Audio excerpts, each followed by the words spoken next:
La furia del monzón, por Thea Wanson. Capítulo 9. Discúlpeme, emperador Alaric, pero no lo comprendo. El tono nasal y empalagoso de su voz le produjo a Alaric una sensación punzante en la base del cráneo, que amenazó con provocarle un dolor de cabeza mucho peor que los que había sufrido tras la lección de su padre unos días atrás.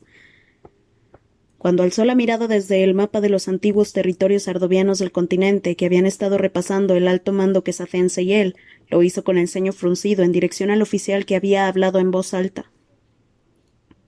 ¿Qué parte de la distribución de arroz te resulta tan enigmática, Comodoro Lisu?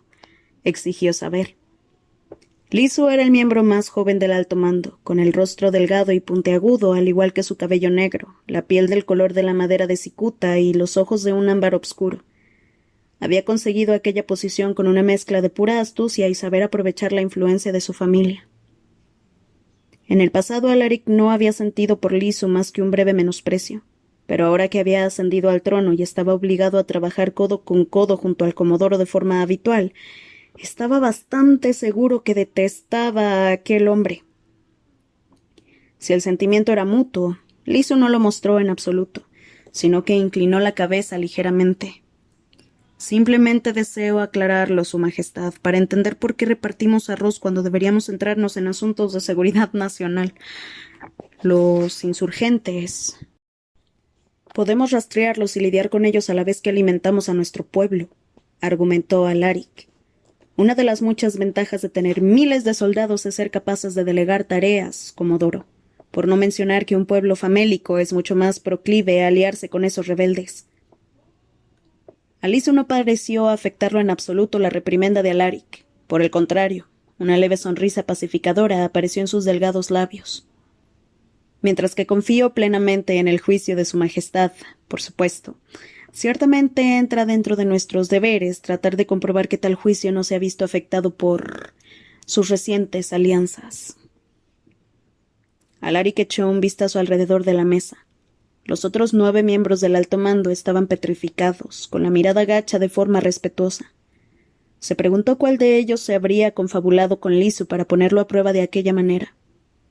Le echó una dura mirada a la Comodoro Mathire, ya que era la opción obvia. Le había entregado el Sarimán a Gaeris a espaldas de Alaric, y durante la gala no había dudado ni un segundo en divertirse y soltar aquella frase sobre que las sombras y luces trabajarían mejor unidas, siendo plenamente consciente de que Gaeris y sus encantadores trabajaban para quitarle la magia a Taliesin. Pero no podía descartar a ninguno de los oficiales allí presentes. Todos eran ambiciosos y sabía que dudaban de su capacidad para liderar Quesad y conducirla a una nueva era. Su elección de cónyuge tan solo lo agravaba todo. Casi se sobresaltó cuando habló con otro oficial que salió en defensa de Taliesin. Es una pena que el sentido común no haya llegado aún a esa maldita lengua traicionera suya, le espetó el general Bim al comodoro Lisu. ¿O es que acaso estaba escondido con el rabo entre las piernas durante el ataque? Porque el resto de nosotros fuimos testigos del momento en que la emperatriz Aluncina masacró a los insurgentes con su magia. Bim era un patán y un inepto en sus mejores días, pero a Alaric jamás le había caído tan bien como en ese momento, en especial porque no fueron pocos los oficiales que parecían estar completamente de acuerdo con aquella declaración. Alaric aprovechó la ventaja. La emperatriz de la noche se rige por los términos del tratado del matrimonio tanto como yo, le dijo a toda la habitación. Puede que en una ocasión luchara por la confederación, pero renunció a ello en cuanto reclamó su título de Lachis Caden en Navar, que le corresponde por derecho de nacimiento, y creo plenamente que cualquier lealtad que pudiese quedar entre ella y la confederación se hizo añicos en el momento en que trataron de asesinarla. Además, juró entre todos ustedes que me apoyaría contra mis enemigos, y le ha quedado más que claro lo que le ocurrirá al dominio si decide incumplir esa promesa. Si no confían en cualquier otra cosa, al menos háganlo en su sentido común. Se sentía algo incómodo al hablar de Taliesin de aquella forma tan insensible, como si fuera simplemente una pieza en un tablero de ajedrez, pero surtió su efecto y algunos de los oficiales asintieron con la cabeza ante sus palabras, con Bim siendo el más entusiasta de todos.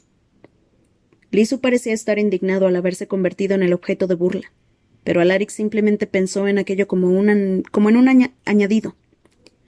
El emperador de la noche condujo la conversación hacia la logística de repartir sacos de arroz a los territorios cuyos campos habían quedado arrasados durante la guerra. Pero no pasó demasiado tiempo antes de que alguien interrumpiera de nuevo. En aquella ocasión el culpable fue Nordaye, quien entró de forma tímida en la habitación con una expresión aterrada. Te di órdenes estrictas de que no me interrumpiese nadie, le dijo a Alaric de forma fría. Sí, Su Majestad, lo siento mucho, Su Majestad. Había un ligero temblor en la voz del criado, pero consiguió contenerse y no perder la calma. Sin embargo, se nos informó de que debíamos tratar todos los mensajes que llegaran o tuviesen algo que ver con el dominio de Nenavar como máxima prioridad, sin importar las circunstancias. Un águila mensajera ha llegado, señor. Alaric abandonó la habitación a paso acelerado y se dijo a sí mismo que simplemente se apresuraba para volver cuanto antes al trabajo. En cierta manera así era, ya que no deseaba que el alto mando tuviese oportunidad alguna de cotillear y conspirar más de lo necesario. Pero también estaba ansioso por tener alguna noticia de Taliesin, y ella era la única persona en todo Lir que podía estar mandándole cartas a través de las aves mensajeras de Nenavar. Aunque no estaba ansioso, simplemente tenía curiosidad. Sí, exacto, tenía curiosidad. Se preguntaba qué querría Taliesin, eso era todo. Nada más.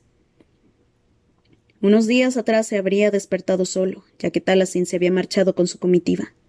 Gracias a la raíz de Valeriana, tan solo tenía recuerdos borrosos del momento en que se había ocupado de él y de sus heridas. Pero sabía que había estado muy hablador. Eso, por lo menos, lo recordaba. La forma en que le habían salido las palabras con una facilidad total mientras ella lo tocaba cuidadosamente. Estaba seguro de que en algún punto le había contado por qué su padre lo castigaba, pero la noche se había transformado en algo oscuro y borroso para entonces. En ese momento a Alaric se le ocurrió una posibilidad horrible. ¿Y si el mensaje ni siquiera era de Taliesin? ¿Y si le había ocurrido algo en su viaje al sureste, o otro ataque rebelde, o... Apuró el paso a la vez que se le aceleraba el pulso.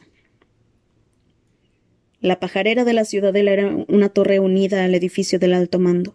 La estructura con cúpula tenía forma de panal, con agujeros que dejaban entrar el aire y la luz del sol, y por los que los págalos de los regimientos quesatenses y los cuervos de la casa Osinaz podían salir y entrar a placer, o cuando las comunicaciones lo requerían. En el interior las altas paredes estaban llenas de salientes abruptos llenos de nidos, y la mayor parte del espacio desde el suelo hasta el techo estaba cruzado por postes de madera donde los pájaros podían posarse. Cuando Alaric entró lo recibió una extraña conmoción. A lo largo de la amplia historia de la torre, los cuervos y págalos habían coexistido a regañadientes, pero en ese momento el espacio estaba lleno de plumas. Un águila nenavarena había aterrizado en el centro de todo y estaba agarrada con sus curvas y peligrosas garras a uno de los postes más cercanos al suelo, con un rollo de pergamino atado en una de las patas. Varios de los cuervos y págalos la habían rodeado en un enjambre de plumaje negro y marrón oscuro mientras graznaban y chillaban, batiendo las alas a modo de advertencia. El águila parecía preparada para pelear. Era casi del tamaño de una canoa pequeña, lo cual hacía que sus oponentes pareciesen diminutos. Las plumas blancas que tenía en lo alto de la cabeza se alzaron mientras movía el cuello como si fuese una serpiente, y también eran reptilianos los hiseos que emitía, lo cual se añadía a la cacofonía que rebotaba contra la piedra y la madera. Observó con una intención mortal y rapaz en sus ojos azules grisáceos a las demás aves. Nordaye se apresuró a intentar espantar a los demás pájaros con sonidos y gestos de los brazos. Los cuervos y págalos se dispersaron y planearon hasta los salientes más altos. Pero el águila, con la ira homicida típica de una bestia nenavarena que caracterizaba tanto a los dragones como a las malditas vacas, se lanzó hacia él. Nordaye se echó hacia atrás con un chillido y consiguió evitar que el poderoso pico de la bestia lo destripara por muy poco. El águila batió las gigantescas alas como si estuviese a punto de volar hasta el criado y picarlo hasta matarlo, pero Alaric escogió sabiamente aquel momento para acercarse. El pájaro se quedó paralizado e inclinó la cabeza rodeada de una melena de plumaje mientras lo observaba. Unos hilillos de éter plateado destellaron en sus negras pupilas como un rayo en mitad de la noche. Entonces estiró la pata mientras esperaba con un aire de impaciencia a que Alaric recogiese el mensaje que había llevado a través del mar eterno. «Mi señor, había garabateado Talasin en el pergamino, en una forma torpe de la lengua común de los marineros de alguien poco acostumbrado a escribir cartas con aquel alfabeto. Su crianza no le había ofrecido muchas oportunidades de escribir, quizás solo lo justo para aprender. Te escribo porque el próximo mes habrá 3 eclipses que ocurrirán uno detrás de otro. Sería un buen momento para que Su Majestad venga a Nenabar y se quede durante un largo periodo de tiempo, con el objetivo de prepararnos para la obscuridad de las lunas ausentes. Me he instalado en el castillo de Llantas y está bien equipado para recibirte a ti y a tu séquito. Después de eso había unas cuantas manchas de tinta, como si hubiese dejado el estilete suspendido sobre el pergamino durante demasiado tiempo, insegura de qué escribir después. Por último, espero que te sientas mejor. Lo firmó con el nombre que le habían dado al nacer, Aluncina Ibralis. Alaric frunció el ceño mientras estudiaba la extraña forma del nombre, una especie de pantalla entre ambos, como cuando la había conocido como la Lachis Ka en la sala del trono de la bóveda celestial tras la guerra de los huracanes. La carta era forzada y formal. Le habría dicho su abuela lo que debía escribir. Le había contado a su familia lo que Gaeris le había hecho. El príncipe Elagby parecía bastante inofensivo, pero la reina Urduja no dudaría ni un segundo en usarlo como munición. Talasin no habría accedido a mantener aquel secreto ante su abuela y su padre, ni aunque Alaric se lo hubiese pedido de todas formas. El matrimonio era un movimiento puramente estratégico, uno en el que ambas cortes estarían más que dispuestas a usar cualquier oportunidad de sacar ventaja sobre la otra. Tan solo no deseaba sentirse tan vulnerable, un poco menos perdido. Respóndele a la emperatriz de la noche, ordenó a Nordaye. Dile que me uniré a ella en Llantas en un mes. Se fijó entonces en que el águila tenía la mirada puesta en los nidos de págalo que había más arriba, donde unos polluelos gordos y del color de la paja piaban totalmente ajenos al peligro. Aunque te aconsejaría que alimentaras primero al mensajero, añadió. Nordaye tragó saliva mientras palidecía. El campamento sardoviano en el ojo del dios de las tormentas había pasado de ser un conjunto de chozas desvencijadas hechas con hojas de palma de manglar a algo que ya se asemejaba a una ciudad. Había animales pastando y una gran casa comunal en el centro, y la mayoría de los edificios ya tenían 2 pisos. Pero la gigantesca estructura del Nautilus aún reinaba sobre todo ello, arrojando una alargada sombra ante la luz de la luna. Talasin había sido demasiado impaciente como para organizar un encuentro clandestino como el que había tenido lugar en Lindagat. Por ello había contactado con Suracuel casi en cuanto había aterrizado en Enabar y había zarpado rumbo al ojo del dios de las tormentas en su velero. Después había ordenado al joven lord que la esperara en la playa mientras ella atravesaba sola el manglar. Necesitaba hablar con Bella y que estuviesen solo ellas 2. Había enviado a una de las águilas del castillo para que se adelantara al velero, así que Bella la estaba esperando en los límites del asentamiento. La almirante asintió de forma brusca en cuanto Talasin se acercó. Talasin le contó entonces el momento en el que había visto a Gaeris, aunque mantuvo los detalles exactos algo difusos, así como su encuentro con Darius y la presencia del movimiento rebelde. Bella recibió las noticias sobre Darius con su habitual estoicismo, pero no habría sido tarea fácil tratar de describir la expresión de su rostro en cuanto mencionó a la resistencia. Era el agotamiento de alguien que llevaba escondida en el manglar del ojo del dios de las tormentas varios meses, sumado al alivio de alguien que por fin sabía que tanto ella como su causa no habían sido completamente olvidadas por aquellos que se habían quedado atrás. Talasin odiaba ver cómo desaparecía esa vulnerabilidad, pero no tenía elección. No podía retrasarlo más. Hay algo que debería saber, almirante. La resistencia lanzó su ataque durante mi coronación. Bella se quedó petrificada, y Talasin tuvo que agachar la cabeza mientras le relataba toda la historia, con el miedo y la vergüenza que sentía impregnando cada una de sus palabras. Una de las 3 naves de tormentas sardovianas perdida, un buen puñado de rebeldes muertos, 5 de ellos por su propia mano, y Giras y el resto capturados. Las pérdidas eran demasiado terribles como para describirlo en simples palabras. Pero podemos sacar de allí a los prisioneros, se apresuró a añadir Talasin cuando Bella no dijo nada. Averigüé que se encuentran retenidos en el ala este. Está fuertemente vigilada, pero los forjasombras no patrullan esa zona, y está justo al lado del comedor. Así que había pensado que podríamos colarnos por la bodega de la cocina y... Talasin. La almirante alzó la mano. No fue culpa tuya. No podrías haber hecho nada y tenías que salvarte a ti misma. Y si hubieses dejado morir a Alarico Sinaste ese día, todos estaríamos muertos cuando llegara la obscuridad de las lunas ausentes. Pero puedo compensarlo, dijo Talasin desesperada. Me uniré al intento de rescate. No habrá ningún intento de rescate, dijo Bella. Al menos no por mi parte. Necesitamos conservar todos los recursos que tenemos y que Sad no puede saber que sigo viva y sana en Enabar hasta que sea la hora de actuar. Talasin no podía creerse lo que escuchaba. ¿Pero Giras y los demás? Los están torturando en este mismo momento, protestó. No podemos dejar que eso ocurra. Es una desgracia, pero no podemos evitarlo de ninguna forma. Ciertamente en el fondo debes entenderlo. Fue una sensación estremecedora lo mucho que Bella le recordó a Urduja en ese momento. Fría y decidida, inflexible. Su sufrimiento no será en vano, y tampoco las muertes que hubo en esa plaza. Cada rebelde caído ha ayudado a que te ganes la confianza del Imperio de la Noche.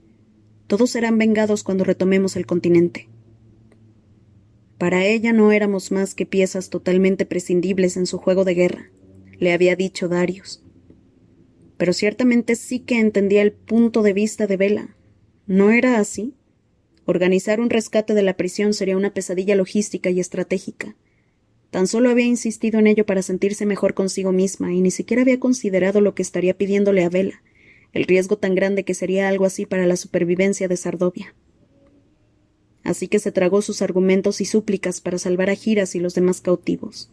Sabía muy bien que su silencio estaría condenándolos a todos ellos, pero sería una carga que tendría que llevar con ella el resto de su vida. Pero había algo más que debía hablar con Bella. «Almirante», murmuró de forma indecisa. «Sobre Alaric». La forma en que el ojo derecho de Bella destelló al mirarla habría hecho que cualquier soldado temblase como un flan, pero Talasin ya no era una soldado, tal y como la mismísima Bella le había dicho. Así que siguió adelante. Estaba a punto de matar a Giras, pero le pedí que no lo hiciera y me escuchó. Su padre lo torturó por ello, con magia de sombras. No le había contado aquello a nadie. Al revelar ahora el secreto de Alaric, sintió como si hubiese hecho algo malo. Pero quizás Bella tendría alguna observación. Tenía el cuerpo plagado de heridas. Gaeris es cruel incluso con él y...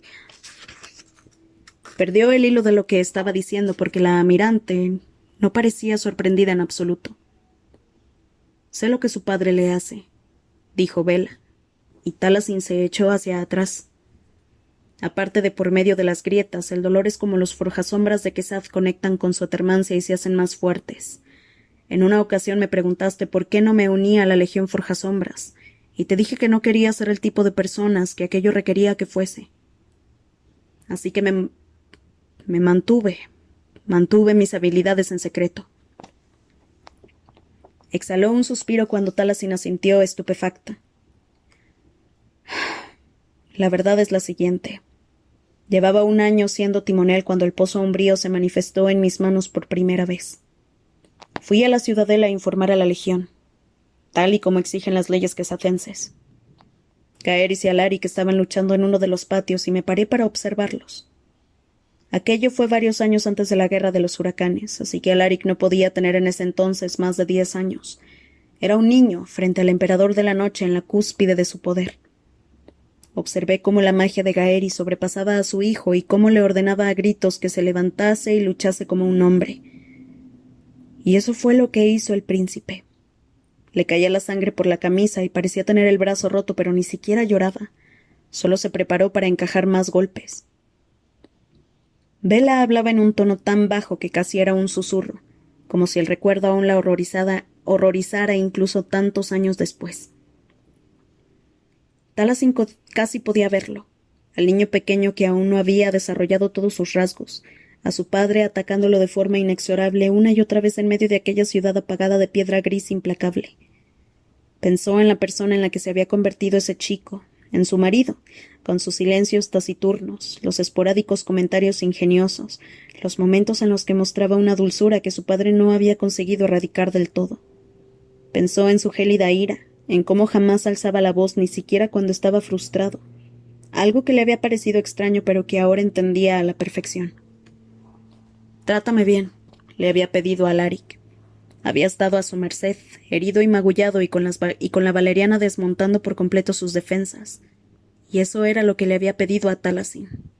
«Trátame bien». En ese preciso momento decidí que no quería formar parte de aquello en absoluto, concluyó Bella de forma solemne. Abandoné la ciudadela, volví a mi puesto y solo usé la etermancia en secreto. Jamás le revelé a nadie que yo también era una forjasombras, hasta el día en que deserté y usé mi magia contra los soldados que nos perseguían. ¿Por qué nunca me has contado toda la historia? Taliesin no pudo evitar el tono acusatorio que se reflejó en su voz. Le recordaba demasiado a cuando el Agbi o Urduja le habían ocultado información sobre el vacío voraz, que era una herida muy reciente sobre una antigua cicatriz. ¿De qué habría servido?, preguntó Bella. Ese chico creció y se convirtió en el maestro de la Legión Forjasombras, completando todas las pruebas que duraron días enteros. Terminó la guerra de su padre, o eso piensa él, y sin ningún remordimiento. A pesar de lo mucho que lo maltrataron, es lo que Gaeris hizo de él. ¿De qué nos serviría sentir lástima por...? Fuese lo que vio en el rostro de Taliesin hizo que se interrumpiera de forma súbita. ¿Sientes lástima por él?, exigió saber. No, balbuceó Taliesin. Una voz gritó en su interior ya que estaba mintiendo y la dejó vacía por dentro. Pero dado que no mató a Giras y dado el modo en el que Gaeris lo trata, había pensado que quizás podría ponerse de nuestro lado. Jamás había pensado en lo absurda que sonaría tal afirmación. Las palabras se quedaron suspendidas entre Bella y ella de forma incómoda. Su secreto puesto al descubierto. Tan secreto había sido que ni siquiera lo había admitido ante sí misma hasta ese mismo momento. Bella la miró fijamente con una expresión horrorizada. ¿De verdad piensas que un solo momento de humanidad puede superar una vida entera de condicionamiento? ¿Que el emperador de la noche nos escogerá a nosotros por encima de Quesad? Taliesin no podía soportar la decepción que veía en la amirante, la mujer que la había acogido, que había mantenido a Sardovia unida durante tanto tiempo, la mujer que aún mantenía viva la posibilidad de su supervivencia. La noche que había pasado en la habitación de Alaric le pareció en ese momento tan lejana, ahogada en aquella marisma burbujeante, en el manglar y entre el fulgor del éter. Pero al menos tenía que tratar de exponer sus argumentos. Alaric, le importa lo que yo pienso, dijo. Está buscando a Kaede porque yo se lo pedí. Me contó sus planes para mejorar la economía. Ay, sonaba tan débil. Bella pestañeó y Taliesin jamás se había sentido tan estúpida. Si pudiera, no sé, convencerlo. Escúchame. Bella le agarró la mano con fuerza suficiente como para hacerle daño. No importa lo que Alaric o Sinast diga. No importa lo mucho que ambos se entiendan o lo mucho que quizá lleguen a entenderse en los días venideros. Jamás actuará contra los deseos de su padre. Su lealtad es para Quesad, igual que la tuya debería ser para Sardovia. Una vez que descubra que hemos estado engañándolo, no durará ni un segundo en matarte. Tal y como trató de hacer cuando se conocieron y las 2 veces siguientes. Jamás puede enterarse. No hasta el último momento, cuando sea demasiado tarde para que pueda hacer nada, o las consecuencias serán desastrosas para todos nosotros. Por favor, Taliesin, ten cuidado.